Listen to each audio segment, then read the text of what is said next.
बिहार चुनाव में पाकिस्तान की बड़ी साजिश। मोतिहारी पुलिस का दावा, पाकिस्तान के 3 आतंकवादी बिहार में हुए दाखिल। पुलिस ने जारी किए तीनों पाकिस्तानी संदिग्धों के नाम, किया बड़ा खुलासा। बिहार में विधानसभा चुनाव से पहले पुलिस महकमा हाई अलर्ट पर है। बिहार में चुनाव के बीच बड़ी आतंकी साजिश का खतरा मंडरा रहा है। जी हां, इस बीच बिहार से बड़ी खबर है, जहां चुनाव के बीच पाकिस्तान की साजिश का बड़ा खुलासा हुआ है। दरअसल खुफिया एजेंसियों से मिले इनपुट के आधार पर मोतिहारी पुलिस ने यह दावा किया है कि पाकिस्तान समर्थित 3 आतंकवादी बिहार में घुस चुके हैं। बाकायदा तीनों की तस्वीरें भी जारी कर दी गई हैं। आप उन 3 पाकिस्तानी संदिग्धों के पासपोर्ट देख रहे हैं, जिसमें बाकायदा उनकी नागरिकता, उनके नाम का खुलासा हो रहा है। जिसमें आप देख सकते हैं कि ये पासपोर्ट हैं, जिसमें हुसैन अली, हुसैन आदिल और उस्मान मोहम्मद, ये 3 वो पाकिस्तानी आतंकवादी हैं जो बिहार में घुस चुके हैं। सवाल यह है कि क्या प्रधानमंत्री को टारगेट करने की कोई बड़ी साजिश रची गई है, या राहुल गांधी की यात्रा के पीछे कोई बड़ी साजिश है। कई तरह के सवाल हर किसी के जहन में है।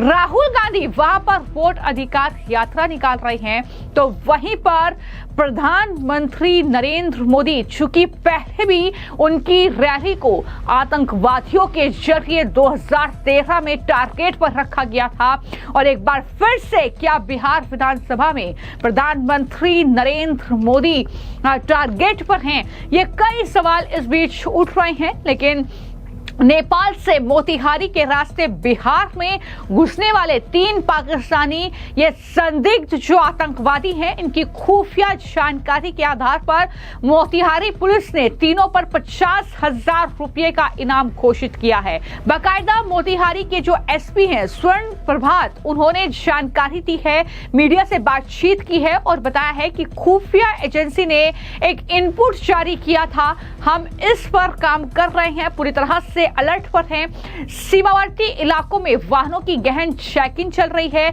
और जिले के सभी पुलिसकर्मियों और थानों को अलर्ट कर दिया गया है। तीनों संदिग्धों पर 50,000 रुपए का इनाम घोषित किया गया है। लोगों से अपील की गई है कि अगर वो कहीं भी दिखे तो पुलिस को जानकारी दे। हम पूरी तरीके से हाई अलर्ट पर हैं। क्या जानकारी दे रहे हैं मोतिहारी पुलिस के अधिकारी, जरा सुनिए। सूचना एजेंसी की तरह एक इनपुट जारी किया गया था और इसी इनपुट पे काम करते हुए हम लोग लगातार जो है वो हाई अलर्ट पे हैं और बॉर्डर एरिया में जो है लगातार वाहन चेकिंग चल रहा है। पूरे जिला के पुलिस को भी, थानों को भी अलर्ट किया गया है और तीनों संदिग्ध लोगों पर 50,000 के इनाम की घोषणा भी की गई है और आम जनता से अपील किया गया है कि अगर ये 3 संदिग्ध व्यक्ति कहीं भी दिखाई देते हैं तो आप नजदीकी थाना को सूचना दें या डायल 112 को कॉल कर आप सूचना दे सकते हैं, या पुलिस अधीक्षक का जो सरकारी मोबाइल नंबर है उस पर व्हाट्सएप या कॉल कर भी आप सूचना दे सकते हैं। और हम लोग पूरी तरह से अलर्ट हैं और जो है पूरी तरह से स्थिति पर नजर बनाए रखते हैं। तो जैसा कि मैंने आपको जानकारी दी कि बिहार में इसी साल विधानसभा चुनाव होने हैं, चुनाव से पहले प्रदेश पर आतंकवाद का ये साया मंडराने लगा है। पटना पुलिस मुख्यालय के मुताबिक पाकिस्तान के 3 खूंखार आतंकवादी नेपाल के रास्ते बिहार में दाखिल हो चुके हैं। तीनों का संबंध जैसे मोहम्मद आतंकी संगठन से है, यह भी जानकारी मिली है। लेकिन सबसे ज्यादा जो चिंता का विषय है वो ये है कि दरअसल जिस तरीके से 2013 में जब मुख्यमंत्री थे नरेंद्र मोदी गुजरात के, और जो आज देश के प्रधानमंत्री हैं, उनकी हुंकार रैली में जो साजिश रची गई थी 27 अक्टूबर 2013 को, दरअसल बीजेपी की ओर से पीएम पद के उम्मीदवार और गुजरात के सीएम नरेंद्र मोदी की पटना के गांधी मैदान में हुंकार रैली, और वहां पर दरअसल ब्लास्ट हुआ था।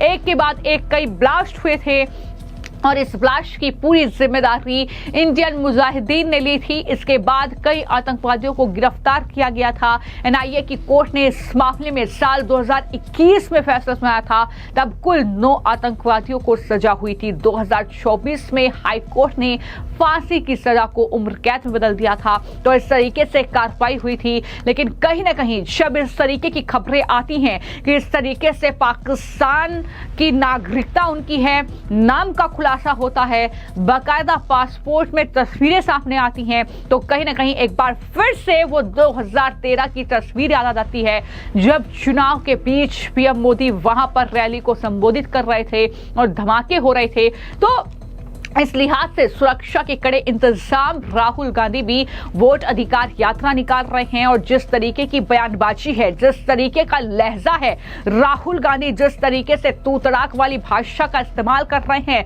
बिहार के लोगों को कहीं ना कहीं झूठ फैलाकर बरगलाने की कोशिश, तो इन सब के बीच क्या माहौल बनेगा। हालांकि वहीं पर जब ये 3 आतंकवादी बिहार में दाखिल हुए हैं और पुलिस अलर्ट पर है, तो कांग्रेस पार्टी उल्टा सरकार पर ही हमलावर है और पूछ रही है कि आखिर घुसपैठ हो कैसे सकती है। इसको लेकर शकील अहमद, जो कि कांग्रेस पार्टी के नेता हैं, और साथ ही जो बिहार कांग्रेस के इंचार्ज हैं कृष्णा अलवारू, उनकी तरफ से बयान दिया गया है। उन्होंने क्या कहा है, जरा सुनिए। तो मार के गिरावे ना बिहार सरकार, देश की सरकार, बोली से होगा। बोली से कुछ थोड़े होता है। इच्छा शक्ति है इनके पास, ये हवा खड़ा करते हैं प्रोपेगेंडे का। अब इनकी हालत है खराब। कोई कहीं से घुसपैठ कर रहा है तो सिपाही पुलिस तंत्र क्या कर रही है, बोली क्यों है? तो ट्रंप के कहने पर रोक देते हैं वॉर, देशवासियों को धोखा देते हैं। किसका बात कर रहे हैं? देखिए, आतंकवादी को खत्म करने के दावे हम प्रधानमंत्री और गृह मंत्री से सालों से सुनते आ रहे हैं। जब उन्होंने नोटबंदी की तब भी उन्होंने कहा कि आतंकवाद बंद हो जाएगा। उसके बाद पुलवामा भी हो गया, उससे पहले और भी हमले हुए हैं और उस सारे हमलों का आज तक सफाया नहीं मिला कि ये आतंकवादी घुस कैसे गए हिंदुस्तान में। प्रधानमंत्री और गृह मंत्री आतंकवाद को इसीलिए कम नहीं कर पाते हैं और आतंकवादियों को घुसने से रोक इसीलिए नहीं कर पाते हैं या करना नहीं चाहते हैं क्योंकि उनको पता है कि जनता सुरक्षित ना रहे तो ना सही, क्योंकि उनको वोट मिले या ना मिले उससे फर्क नहीं पड़ रहा है। वो वोट चोरी कर सरकार बना रहे हैं। पुलवामा में लोग शहीद हो रहे हैं, तो कायदे से अभी तक सारे आतंकवादियों को पकड़ लेना चाहिए था। क्यों नहीं पकड़ पा रहे हैं?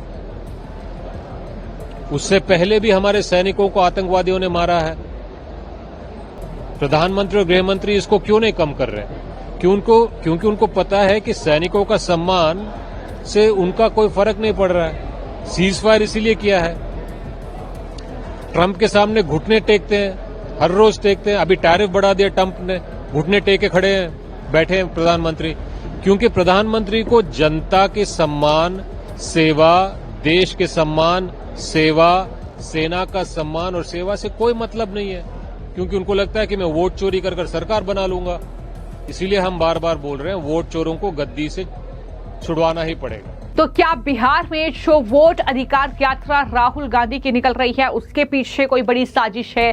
क्योंकि हमने देखा कि जिस तरीके से लगातार पाकिस्तान राहुल गांधी का समर्थन करता रहा है, जिस तरीके से पाकिस्तान की तरफ से राहुल गांधी के हाँ में हाँ मिलाई जाती है, तो इस तरीके के चीजें देखने को मिली है। लेकिन इस बीच सबसे बड़ा चिंता का विषय पुलिस महकमे के लिए है। पुलिस अलर्ट मोड पर है और देखना होगा कि आखिर किस तरीके का एक्शन होता है, कब इन 3 पाकिस्तानी संदिग्धों जो कि आतंकवादी हैं, एक आतंकवादी संगठन से जुड़े हैं, उनकी गिरफ्तारी होती है। फिलहाल आपकी इस खबर को लेकर क्या राय है, हमें कमेंट बॉक्स में जरूर लिखें। धन्यवाद।